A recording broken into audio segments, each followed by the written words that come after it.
那同步呢，我们会请我们的口译老师在这边做翻译。Hi everybody, thank you for having me. 大家好，谢谢大家，今天让我参与。Thank you.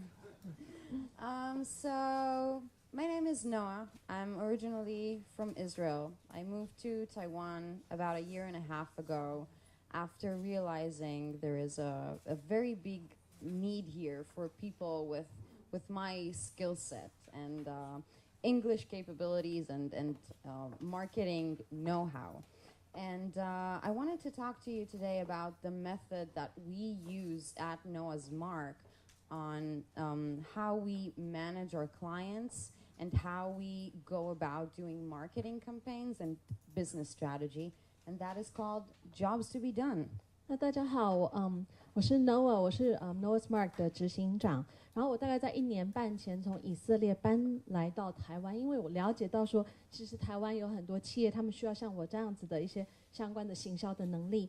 所以我接下来就要跟大家分享我们在跟客户，我们在帮忙客户的一些主要的行销的手法。Okay, so about 95% of new products fail, and also approximately 90% of new companies don't make it. 那我今天要讲的这个方法呢，就叫做 Jobs to be Done，JTBD， 待完成的工作。那我们知道，其实有95%的新产品他们都失败，90%的公司最后都没有成功。And this happens for a very simple reason. It's not because these products are lacking in quality. It's not because no one is interested. Most of the time when someone has an idea for a new product, it's because people might be interested in it. 那通常呢，那为什么会这样子呢？其实原因很简单，这并不是因为产品品质不好，或者是消费者没有兴趣，大家会开发出一些产品，一定是因为有人有兴趣。And the reason is sales and marketing. Companies in traditional marketing have tried to put people into little boxes. Is this a woman? Is this a male? How old is this person? Are they married? Do they have kids? All these attributes that businesses try and put people in to see what sort of group might be interested in a product. 那其实问题出在这个传统的行销或者是销售的手法。我们传统上呢，企业他们或者是公司，他们就会把他们想要锁定的消费者族群，放在不同的萝卜坑。你是男性、女性，你几岁，你有多少小孩，你有什么样子的偏好，用这样子来区隔不同的消费者。In reality, when any of us go to buy something new, we don't say, well, let's take me as an example. I don't say, I'm 30 years old, I don't have any kids, I live in the city, and therefore I will choose this smartphone over the other.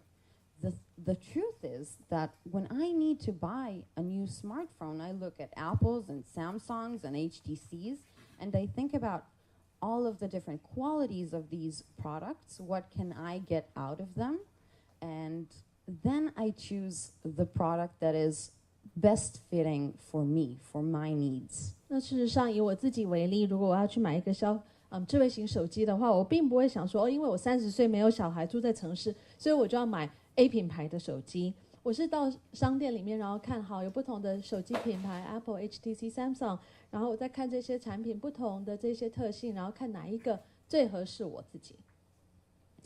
Therefore, this is a new framework that was developed for more modern marketing. It goes like this. When a situation happens, when something occurs in my life, I want to, what is my motivation? What do I want to achieve?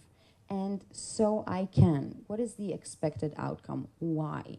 Why do I want to buy this? What will this gain me? 所以这个架构呢，是一个比较现代的行销的一个想法，就是来看在我生活中，when 什么样子的情况，我想要，我有什么样子的动机，我想要怎么样，以至于我能够怎么样，我能够获得什么样子的预期成果。And please note that none of this has anything to do with age, gender, any sort of general qualities. It is literally a question of circumstance, motivation, and psychological aspects. 那我们可以看一下，这边其实跟年纪啊，或者是跟性别完全没有关系，它只是在看特定的情况、看动机，然后看一种心理的需求。Jobs to be done was made famous in the US about 20 years ago by a consultancy company that is led by a Harvard professor. And the story that made it famous was the story about the McDonald's milkshake. 那其实这个 job to be done JTBD 待完成工作的概念是20年前，一个哈佛的企管的教授他引领的一家顾问公司，他们所发展出来的概念。最著名的例子呢，就是当时麦当劳的应用。So 20 years ago, McDonald's wanted to boost their milkshake sales. And they looked at the market. They thought their major competitor was maybe Burger King milkshake. They thought about who are the people that are buying milkshakes. And they did everything by the book. They did everything right. And they segmented their product. They segmented the audience. And then they took a sample of that audience into a room and gave them some questions. 那当时呢，他们就按照当时传统的做法，他们了解他们的竞品、市场、消费者有哪一些，就这样子按照着这些步骤进行产品、市场的区隔化，进行市场的调查，然后把所有的消费者聚在一起，跟他们对谈。And these questions consisted of things like, would you like a bigger cup? Would you like the milkshake to be thicker? Would you like it to be sweeter? Would you like more flavors? Questions that were revolving around the product. 那这些问题，问消费者的问题，就是跟产品有关的。你想要大杯一点的奶昔吗？浓一点、稀一点，还是想要不同的口味的这些产品问题？ And then they implemented the results of that survey and changed their product, added some new features to the milkshake, and took some time and went back to the sales reports and expected to see a positive outcome, but in reality, milkshake sales stayed exactly the same. 根据这样子的市场调查的结果，他们就更新了他们的产品，加了一些不同的一些特色，然后期待说最后看到销售数字的时候会有所提升，但发觉却完全没有改变。Probably completely pissed off that they invested this much energy into something with no result. They hired that consultancy firm, and that consultancy firm sent a representative to a branch of McDonald's, and he sat there for an entire day just observing. 那他们后来呢很生气，说投资了这么多的精力却没有看到回报。所以他们后来才雇佣了这一间顾问公司。那顾问公司的代表呢，他首先就花了一整天的时间，坐在一个麦当劳的店里面观察。So this guy sat there for the entire day, looking at people, waiting to see who will come in and buy a milkshake. And he noticed that there are two surges of milkshake sales, one very early in the morning and one in the afternoon. 那他就坐在那边观察，然后发觉说，哎，原来每天呢最常会购买奶昔的有两种族群、两种时间，一个是大清晨的时候，然后还有下午的时候。The morning group was people in work clothes and suits coming in, buying the milkshake, and going back to their cars, while the afternoon group was completely different. It was parents with young children, and they would come in, buy milkshakes, sit down, have a conversation, finish the milkshake, and then leave. 那早上的呢是上班族，他们来买一杯奶昔之后，他们回到自己的车上。那下午的族群完全不一样，他们是父母带着小孩子买了一杯奶昔之后，坐在店里面聊天啊，然后把奶昔喝完。And then he went back the next day, and he started asking those people new questions. And he asked them, first and foremost, is what did you hire this milkshake to do? And people were a bit perplexed by this question. You don't hire a milkshake to do anything. You buy a milkshake, you drink it, and you move on with your life. But when he started to ask follow-up questions like, what is something else you might have bought if you didn't choose the milkshake? And they started to slowly understand what he means. 那后来顾问呢，就隔天又再回到店里面，然后问那些买奶昔的消费者说：“你们雇用奶昔是为了要做什么？”那一开始大家觉得很奇怪，为什么会雇用奶昔呢？然后他后来就进一步的再问更多的问题。他们问消费者说：“如果你不买奶昔的话，你有可能会买什么？”进一步的问题，消费者才开始了解为什么顾问会这么问。So, the answers were quite shocking. First of all, he discovered the competition wasn't Burger King at all. It was bananas, sandwiches, snacks, anything that can feel the hunger for people for the morning group. And he discovered that the reason why they were hiring the milkshake is because they wanted something to keep them full for the morning hours, and that they could drive with on the way to work, because they need like one hand on the wheel, and milkshake is very easy. And also it doesn't leave any crumbs or dirt on your clothes, so you still get to the office looking quite fresh, and then you're full, you're free to do your job until you get your lunch break. 那后来他们消费者回答的这些答案，让大家其实感到很惊讶。他们发觉说，其实麦当劳奶昔的竞争对手不是汉堡王，而是香蕉啊、三明治啊，或者是其他的点心。原来这些消费者他们只是在通勤的时候想要很快的可以填饱肚子，一边开车一边食用，然后又不会弄脏衣服的这样子的食品。Big surprise, the reason why the afternoon group bought milkshake was entirely different. The milkshake was an excuse to sit down and enjoy a conversation with their kids. And it's very hard to do when you're chewing on something. So milkshake left their mouths open for discussion. And they would use this as sort of a hanging out time to ask, how was your day in school? How's it going with friends? And get to know what's up with their kids while they're away. 那下午的这些父母，他们的原因又完全不一样。他们只是觉得一边喝奶昔，一边很容易就可以跟他们的小孩子聊天，聊一整天发生的事情，而不是吃什么食物，是喝奶昔很方便就可以聊天。These answers gave McDonald's amazing insight. They were able to reach the right conclusions, which are, we don't need to change the product. We need to change how we sell the product and the marketing message, and change from a message that says our milkshake is the tastiest, is the best, it's so much better than Burger King's, than to say our milkshake is the best solution for your needs. And they targeted different marketing messages for morning people, for business people on their way to work, and for the afternoon people. And they changed the marketing message instead of changing the product. And when they went back to the reports, they found out that milkshake sales had in fact improved. 所以这些答案其实对麦当劳而言呢，就提供非常宝贵的一些见解。他们就发觉说，其实他们要改变的不是产品，而是要改变他们销售，改变他们的整个行销的讯息。所以他们没有改变了产品，他们就改变了他们传达的讯息，告诉消费者说，我们的产品可以如何帮助你解决你的需求，不论你是早上通勤的上班族，还是下午的这一群父母亲。然后后来他们就看到销售数字有明显的成长。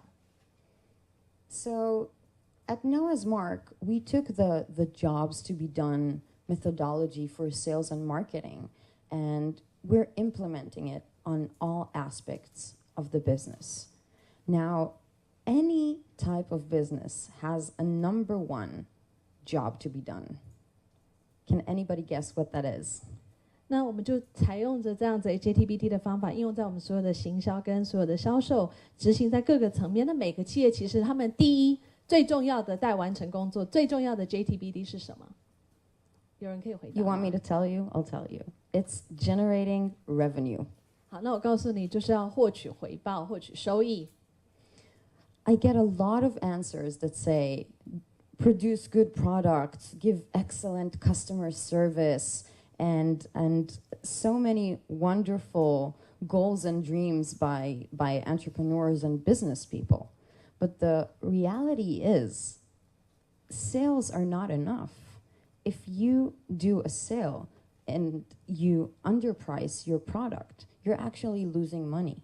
If your company doesn't have a positive bottom line, it will fail, it will die. Money is like oxygen for a business. 那其实呢，很多创业家他们会告诉我们，他们很多的梦想，说他们是想要去开发最好的产品，或者是提供最好的这些客户服务。但其实如果最后他们没有赚足够的钱来可以继续下去的话，其实钱就像氧气一样，是公司赖以为生的氧气，所以创造收益是第一要务。You can then take that money and use it for producing better products, for enhancing features, for doing new marks, for improving your customer service, and you can even do amazing philanthropic work with that money. But if as a business you're not generating that money, you are going to die. 所以你带着这些钱呢，你可以应用在不同的领域，创造你想要的产品，提供你想要的服务，甚至回馈社会。但是如果没有钱的话，这个公司注定会失败。Once business people realize this, then we can start to reverse engineer and think about the different aspects of the business and the different units and operations within the business and how they can support that job to be done. What is the job of IT? What is the job of HR that will enable you to sustain and grow a business that has a positive bottom line?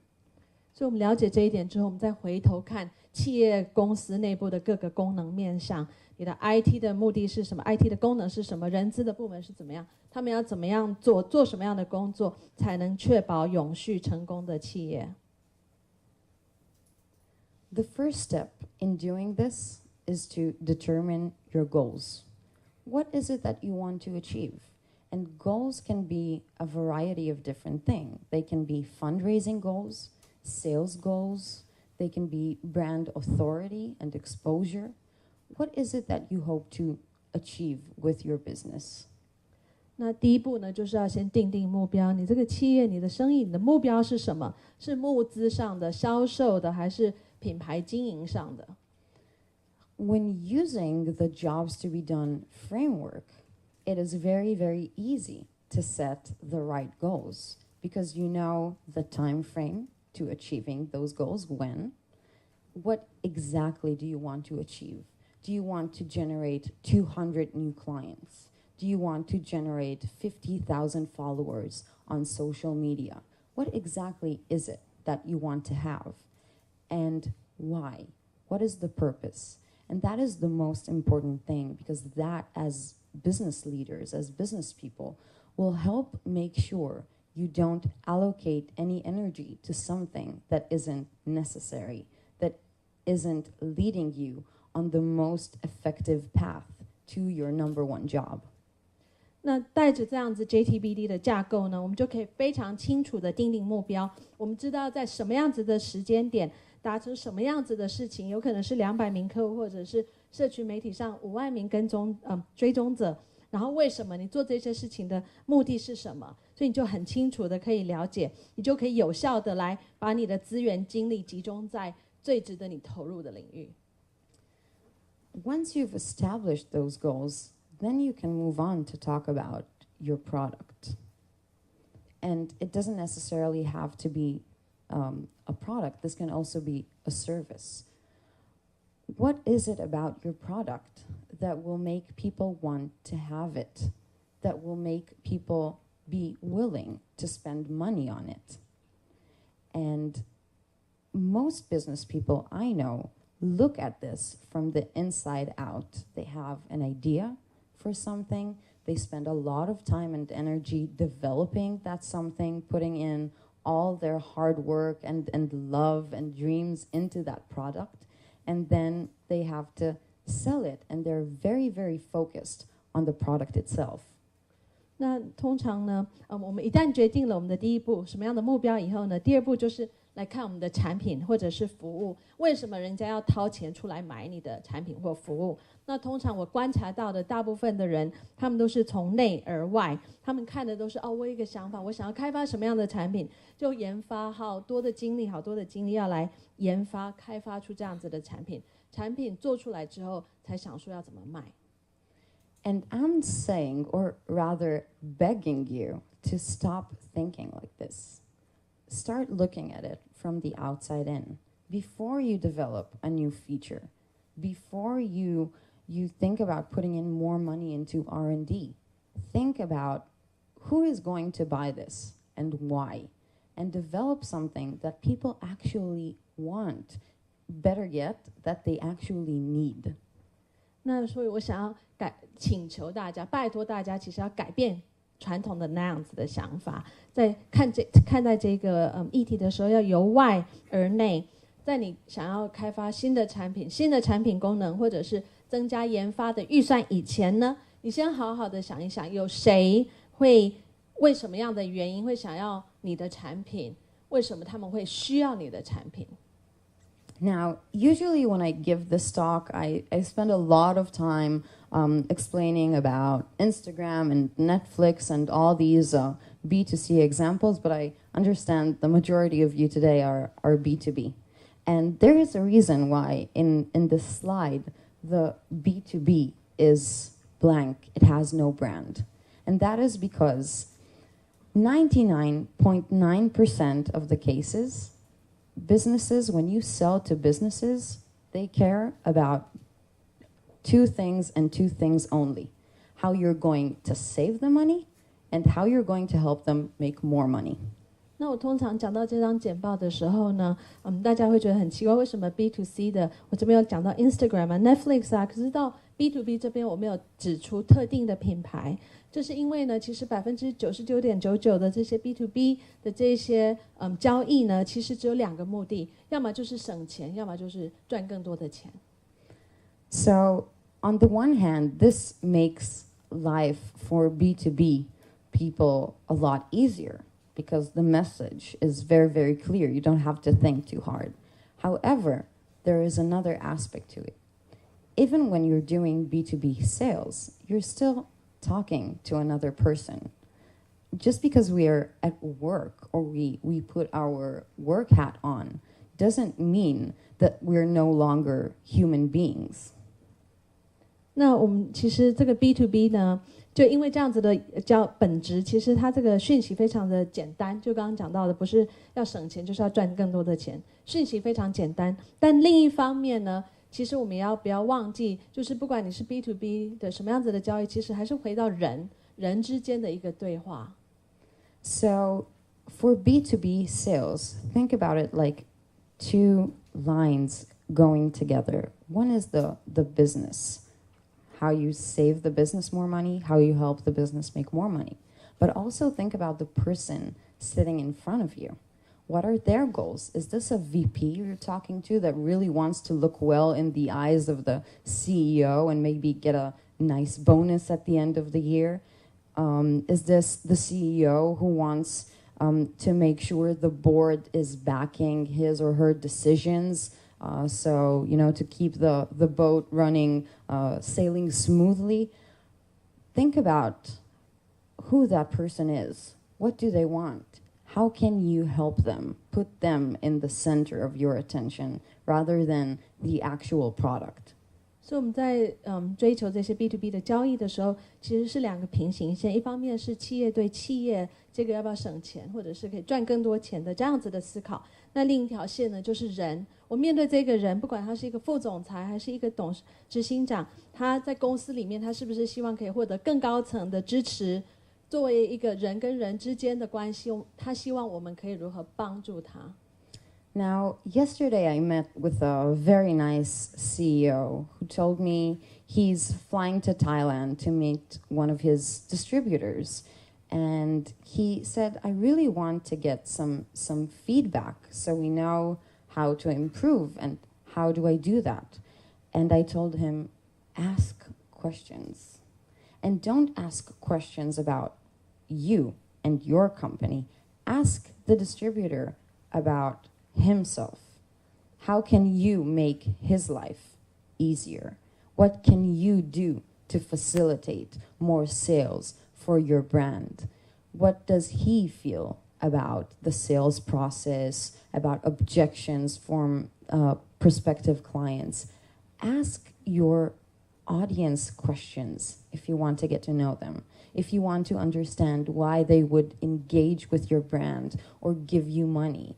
The best way to figure this out is to ask questions and look at things not from the inside out, but from the outside in. 那昨天呢，我见到一个很成功的这一个客户，然后他说他要去泰国拜访他的经销商，请我给他一些意见。我就告诉他说，你应该问问题，你不要从你的角度来想事情，你从这个客户经销商的角度来问他的感受，问他在当地面临什么样子的一些经营的一些问题，然后问他，透过这样子的了解，不断的问问题来了解，那你就可以了解说他为什么会碰到什么样的困难，或者是你怎么样可以来帮助他。So once you've set your goals and you know where you're going, and once you've figured out what sort of product you need to develop and for whom, the next stage is to create the right content and the right messaging for it.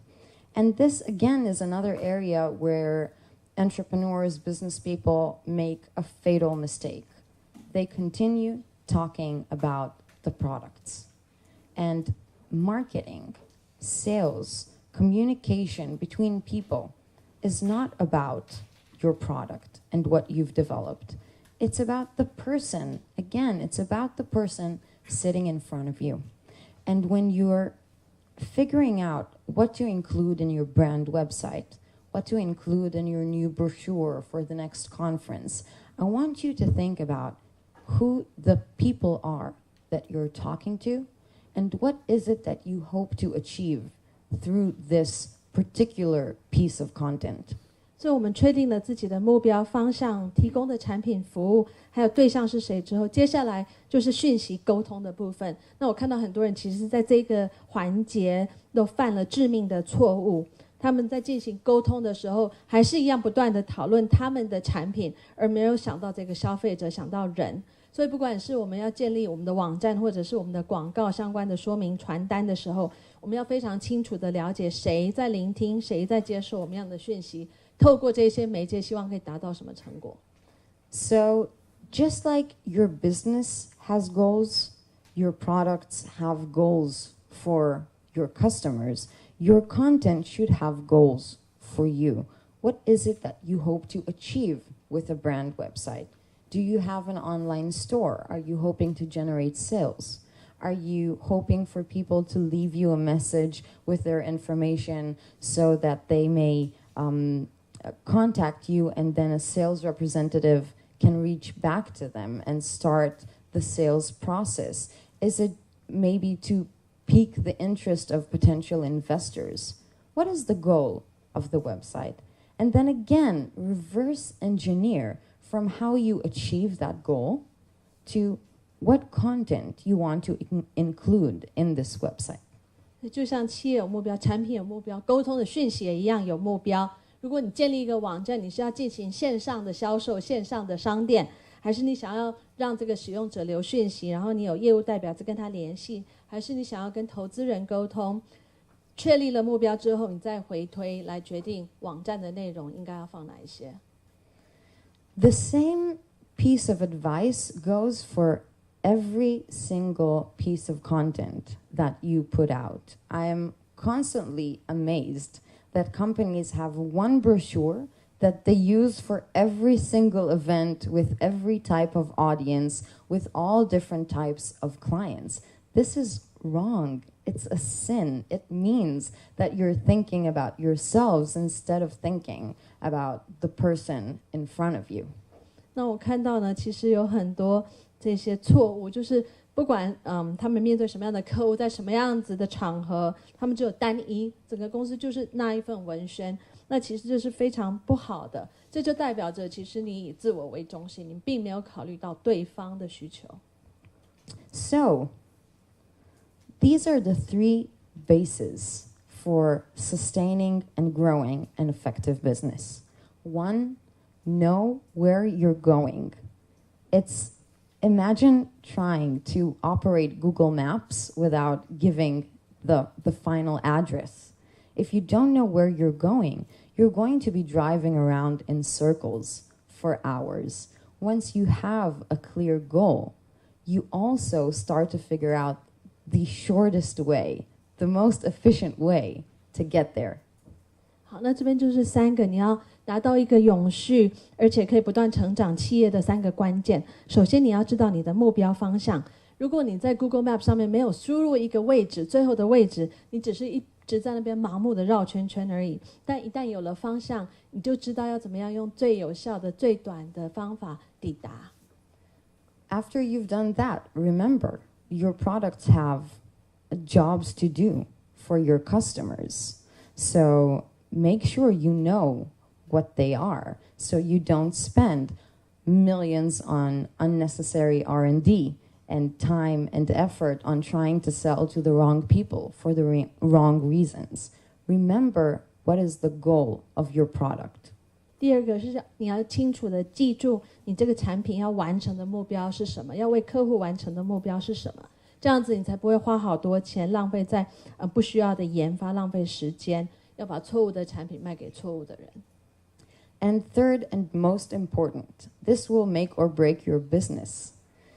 Figure out the goals of your messaging. Speak to the point.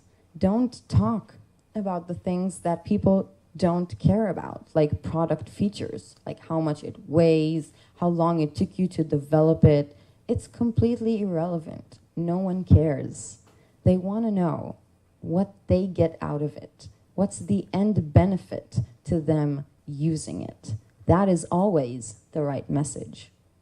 那最后呢，就是你要清楚的传达你要的讯息，切中要点，不是一直在花时间谈你产品的研发过程啊，或者是产品的特点，这些其实消费者都不在乎，他们最在乎的就是这个产品对他们的好处是什么。Do those 3 things and you're on the right path to an effective business. 那这3点做到，你就可以创造成功的事业。Now, I want to leave you with a final thought. People get entrepreneurship wrong. You think that being an entrepreneur is about having a nice car and a nice house and putting gorgeous pictures of all your money and fashion and everything on Instagram. The reality is that when you start your own business, when you operate your own business, and growing that business means that you're supposed to feel like shit 95% of the time. If you don't feel bad, if you don't constantly feel like you're underachieving, like you're inadequate, like you're not smart enough, like you're not doing a good enough job, it means that you're not pushing yourselves hard enough. 那最后一个想法要跟大家分享的，就是通常大家想到创业，大家就觉得好像很成功啊，然后你有美丽的车子啊、豪宅啊，然后你可以把这些成功的照片放到 IG 上，但其实大部分95%的情况，在那个创业的路途，都是非常糟的、非常惨的。所以如果你还没有觉得很惨，或者是你没有觉得说自己能力不足，觉得还有哪边不够的话，这就代表你努力不够。Embrace this feeling of discomfort and anger and sadness. It means that you're reaching further. It means that you're doing what you need to grow and learn and achieve something that you haven't done before. Thank you very much. 所以你们要持续的不断的学习，然后不断的成长，然后这中间一定会有不舒服的感觉，可是必经之路。谢谢我们 Noa 分享。